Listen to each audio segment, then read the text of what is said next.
प्रणाम साथियों। मिशन प्रेरणा उत्तर प्रदेश प्रेरक प्रदेश के आज के इस शैक्षिक वीडियो में आपका स्वागत है। साथियों, आज के इस वीडियो में कुछ साथियों के अनुरोध पर लर्निंग आउटकम्स के बारे में चर्चा करने जा रहा हूं। तो आइए शुरू करते हैं आज का ये वीडियो लर्निंग आउटकम्स। साथियों, लर्निंग आउटकम्स की चर्चा हस्त पुस्तिका आधारशिला में बड़े विस्तार के साथ की गई है, परंतु आज हम लर्निंग आउटकम्स के बेसिक कॉन्सेप्ट को जानने का प्रयास करेंगे। साथियों, हम सभी न्यूनतम अधिगम स्तर, आवश्यक अधिगम स्तर जैसे शब्दों से पूर्व से परिचित हैं, परंतु लर्निंग आउटकम शब्द नया प्रतीत होता है। तो आइए जानते हैं कि लर्निंग आउटकम्स क्या होते हैं। साथियों, जब हम लर्निंग आउटकम्स की बात करते हैं तो तीन चीज़ें हमारे सामने आती हैं। इसमें पहली चीज़ है अधिगम के उद्देश्य अर्थात लर्निंग ऑब्जेक्टिव्स। दूसरी चीज़ है अधिगम के सूचक अर्थात लर्निंग इंडिकेटर्स। और तीसरी चीज़ है अधिगम के प्रतिफल अर्थात लर्निंग आउटकम्स। साथियों, इसे एक डायग्राम के माध्यम से समझने का प्रयास करते हैं। साथियों, इस डायग्राम में अधिगम के उद्देश्यों ने सबसे अधिक भाग कवर कर रखा है।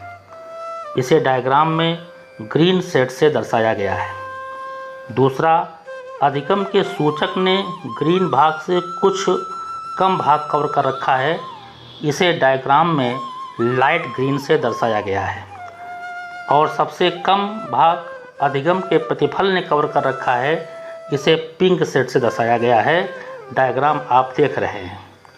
इसका अर्थ ये हुआ कि अधिगम के उद्देश्यों जिसने सबसे अधिक भाग कवर कर रखा है, इसका मेजरमेंट करने में काफ़ी मेहनत करनी पड़ती है या इसका मेजरमेंट नहीं हो पाता है, क्योंकि ये उद्देश्य बच्चों के संज्ञात्मक, अवबोधात्मक और मनोशारीरिक सिचुएशन पर आधारित हो सकते हैं। अर्थात अधिगम के उद्देश्य सीखने के बृहत उद्देश्य हैं जिनका तुरंत मेजरमेंट करना नहीं हो पाता है, क्योंकि क्रिएटिविटी, भाषा का ज्ञान व संख्या का ज्ञान बृहद हो सकता है।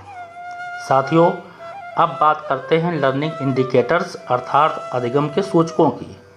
साथियों, जब हम बच्चों को जो कुछ सिखाते हैं तो बच्चों के व्यवहार में परिवर्तन आते हैं। इन परिवर्तनों का मेजरमेंट विश्लेषण, वर्गीकरण, चर्चा और व्याख्या के द्वारा करते हैं। विश्लेषण, वर्गीकरण, चर्चा और व्याख्या, ये चार चीज़ें, इन व्यवस्था को अपना करके बच्चों के व्यवहार को आंकने के लिए जिन चेक पॉइंट्स का इस्तेमाल हम लोग करते हैं उसे लर्निंग इंडिकेटर्स अर्थात अधिगम के सूचक कहा जाता है। अब बात आती है अधिगम के प्रतिफल अर्थात लर्निंग आउटकम्स की। साथियों, पूर्व में सीखने सिखाने की प्रक्रिया मुख्यतः दो बातों पर आधारित थी। पहली करिकुलम एक्सेप्शंस और दूसरी पेडागॉजिकल प्रोसेस। इन्हीं दोनों चरणों अर्थात पाठ्यक्रम और शैक्षिक प्रक्रिया से होती हुई सीखने व सिखाने की प्रक्रिया पूर्ण होती थी। यदि सीखने सिखाने के मौलिक चरणों यानी करिकुलम एक्सेप्शंस और पेडागॉजिकल प्रोसेस के तहत लर्निंग इंडिकेटर्स को भी सम्मिलित कर लिया जाए तो इन तीनों को मिलाकर लर्निंग आउटकम्स का निर्माण होता है। अर्थात हम स्थूलता से सूक्ष्मता की ओर बढ़ते हुए कार्य करते हैं। साथियों, अब इसे एक उदाहरण द्वारा समझने का प्रयास करते हैं। मान लीजिए मुझे चाय बनानी है, तो ये हुआ मेरा ऑब्जेक्टिव्स अर्थात उद्देश्य। अब चाय बनने के बाद उसमें क्या परिवर्तन नज़र आ रहे हैं, जैसे चाय में चाय का कलर आ चुका है, चाय में चाय की स्मेल आ रही है, चाय को चखने पर मिठास महसूस हो रही है, तो यहाँ कलर, सुगंध और मिठास ये शो कर रहे हैं कि ये चाय है। यही कलर, सुगंध और मिठास चाय को पहचानने के इंडिकेटर्स हैं, सूचक हैं। साथियों, अब बात करते हैं लर्निंग आउटकम्स की। जो मेरा ऑब्जेक्टिव था, अर्थात जो मेरा उद्देश्य था, वह एक प्रोसेस के तहत पूर्ण हो गया है।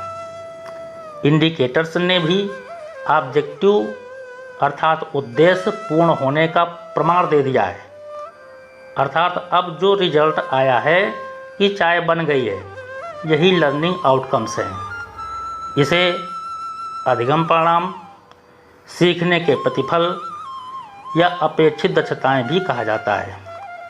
साथियों, इसी प्रोसेस को प्रत्येक कक्षा में प्रत्येक विषय हेतु हम लोग रिलेट कर सकते हैं। विभाग ने हर कक्षा के लिए, हर विषय के लिए बड़े ही वैज्ञानिक ढंग से लर्निंग आउटकम्स का निर्माण किया है, जो कि हस्त पुस्तिकाओं में आसानी से देखे जा सकते हैं। साथियों, आशा करते हैं कि लर्निंग आउटकम संबंधी आज का ये शैक्षिक वीडियो आपकी समझ में आ गया होगा।